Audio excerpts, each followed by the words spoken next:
Hey everyone, this is Devin Moreno here, and today I wanted to talk to you about something that is confusing a lot of new investors. There's many investors who are buying their own first homes and making $1,000 cash flow after they've analyzed all their metrics, and they're like, wait, didn't Devin say that you should only be making 300 per door? What's going on there? And maybe also you're seeing mentors and other people you look up to in real estate holding up checks and such with thousands of dollars, maybe hundreds of thousands of dollars, and saying, look how much money you can make in real estate. Well, today I want to expose a lot of this because a lot of it is BS.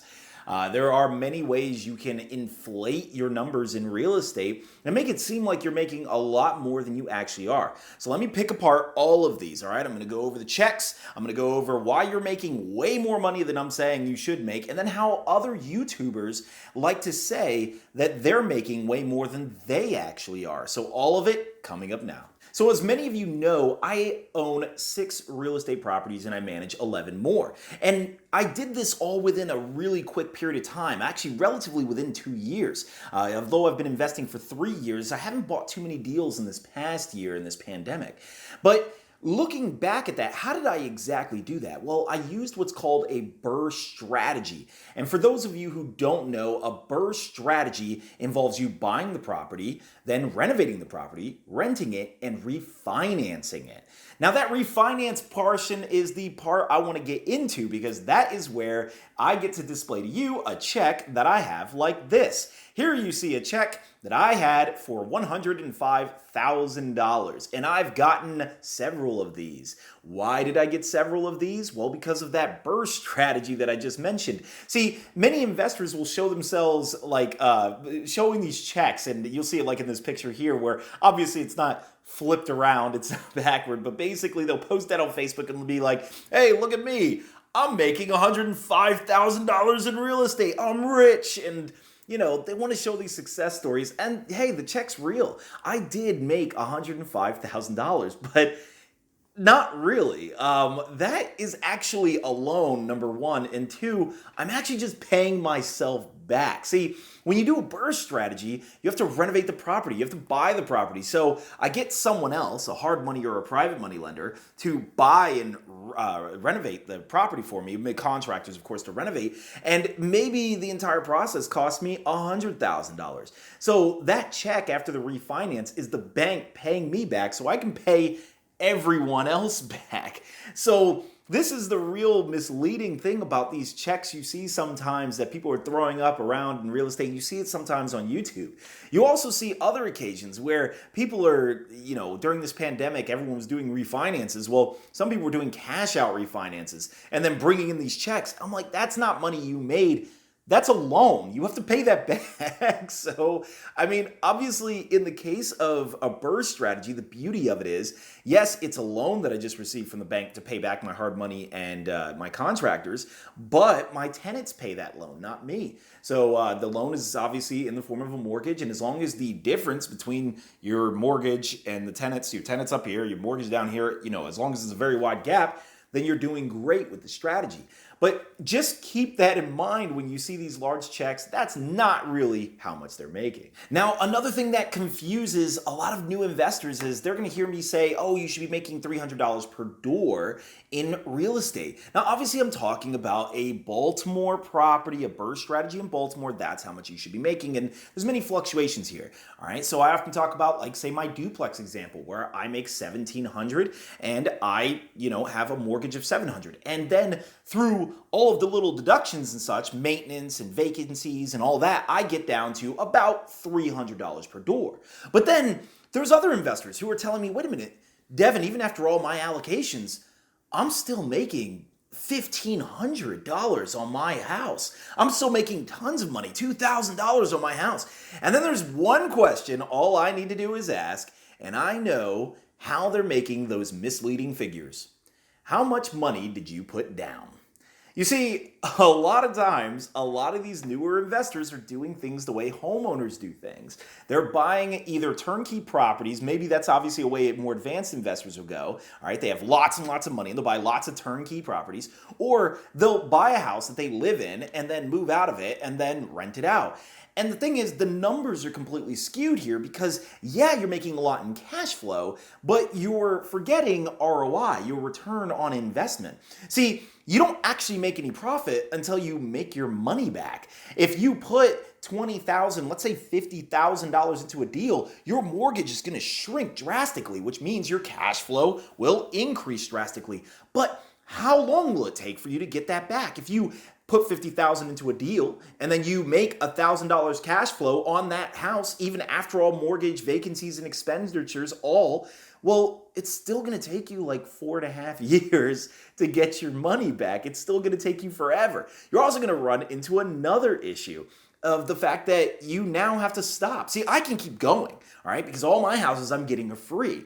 But in your case, if you happen to be doing it this way, most newer investors may be doing it this way, they'll notice very quickly that they suddenly can't do any more deals anymore. They after 3, they have to stop. They're going broke because they have all this money tied up. I actually was talking to another new investor whom I'm mentoring now, and she was mentioning she bought an Airbnb for $300,000. Bought it in the Fells Point area, and she rents it out for about $3,000 a month. Well, you tell me, how long is she gonna take to make her money back? I mean, when will she actually start making profit? So another way that I've seen commonly on YouTube that people will inflate the numbers that they make is they can talk about their numbers in such a way as to confuse a newer investor. So let's say I just want to talk about my property and I want to say like, all right, yeah, I'm going to bring up, let's say, one of my rooming houses, all right, just to make this kind of fancy, all right? So I can say like, yeah, I'm bringing in $4,350 a month in revenue.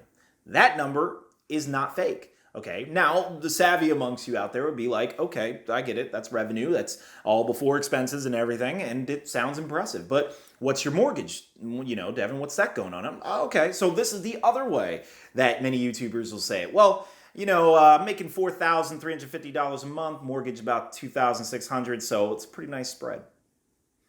Well, once again, there's some more details missing, all right? So they're going to say these numbers to you where they'll only account for the income, they'll only account for the mortgage, but they're not going to tell you about everything else. You have vacancies, you have tenant placement services. Did you pay someone to put the tenant in there? You have maintenance and capital expenditures, the major repairs like roof and water heater and furnace and all that's going on. You have little things like, the lawn care and all this other little stuff, HOA, maybe you have special taxes you have to pay, your taxes, insurance and stuff. I mean, all of this stuff factors in to the numbers that a lot of these YouTubers or a lot of people, you see a lot of investors, don't really factor in. So I can play with these numbers all I want. Even on my duplex property, like I mentioned earlier, I make $1,700 and the mortgage is $700. Well, I'm not making $1,000 a month. It'll sound like that when you initially hear it, but that's not actually true. There's a lot of other expenditures. And in the case of a rooming house, that is really misleading because remember, I pay for the utilities, all of it, the water, the gas, the internet. The internet has to be basically considered a utility. So you have to keep in mind of this. A lot of people will hold back some of these details. And I think most of the details also get held back on YouTube channels, especially when we talk about flips. Many of you guys see a lot of stuff on flips, so let's go ahead and talk about that now. So on flips, we are often seeing big numbers, all right? Huge numbers of returns that they're making on this big, renovation project that they sold and made all this cash flow. Almost all the time, though, every single time, they're always leaving out taxes. They're always leaving out all those seller costs. They're always leaving out all of that stuff. All their holding costs, they leave it out. They just say, here's my buying price and here's my selling price.